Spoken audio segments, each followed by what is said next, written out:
අනේ දෙවියනේ. මට යකෝ පශ්චාත් භාගයට ඉරවෙටනකම් පුදිය ගන්න නෑනේ මේ නරපණුවන්ගේ අඳෝනාව. ඇයි? අනේ දෙයියනේ.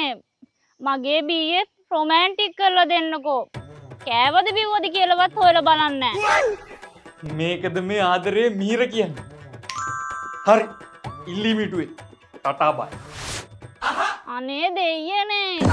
මගේ බොයිෆ්‍රෙන්ඩ් උගේ වෙරි බස්සන්න ආයෙ නම් බොන්නේ නැහැ කියලා දෙයියන්ගෙන් ඉල්ලන ගානට වද්දන්නකෝ. ඌ බොනවා හොඳට ඕම වැඩි. එහෙම වද්දලා බඩු බැස්සුවම උන් දවසෙන් දෙකකින් ආයෙ බොනවා බං. මෝඩ ගෑනු.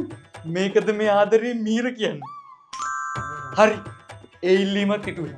එහෙනම් අපි ගියා. අනේ දෙවියනේ. මට මේ මාසේ අසනීපුනේ නැහැ. BF ගෙන් අහනකොට කිව්වේ දෙයියෝ තමයි දන්නේ කියලා. පොඩ්ඩක් ඒ ගැනත් බලනවද? මේකද මේ ආදරේ මීර කියන්නේ. ඕව මගෙන් අහන්න මම ප්‍රසවා නාරි වෛද්‍යවරයෙක්ද කියපන්කො කෙල්ලේ. ඕව නම් මට කරන්න බෑ.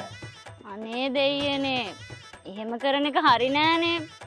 ඒකත් දන්නේ නැහැ නේ මට ආදරේ නැත්තේ.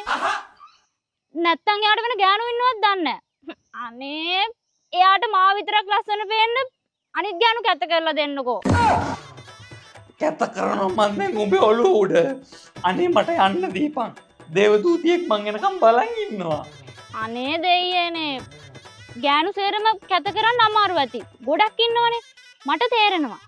එහෙනම් මාව විතරක් ඉන්නවට වැඩිය ලස්සන කරන්නකෝ. ලස්සන හැටි බලනවා කොණ්ඩෙත් නෑ තට්ට ගෑණියෙක් වගේ. මං ඔය ඩිසයිනින් පැත්ත බලන දෙයියෙක් නෙමෙයි.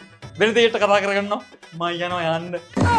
අනේ දෙයියනේ ඇත්ත තමයි. මගේ කොණ්ඩෙත් පොකුරු පිටින් යනවා. යන අයට යන්න දෙන්න ඕනි කියලා කතාවක් තියෙන නිසායි මං ගණන් ගන්න නැතු ඉන්නේ. අපි ඔයාට බෙහෙත් හදලා තියෙන්නේ. කොණ්ඩේ යන්නේක සම්පූර්ණ නතර කරගන්න.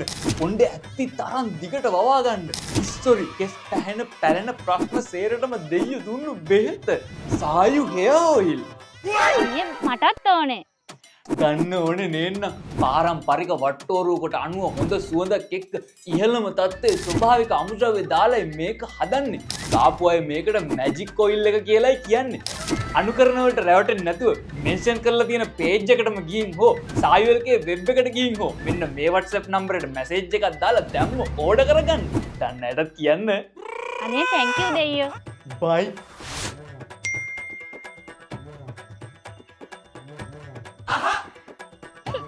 අනේ දෙවියනේ. යෝ. BF මට බෝට් එක තියලා. ඕකව හැඳි ගාවලම යවන්නකෝ. ආදරේ මිහිර.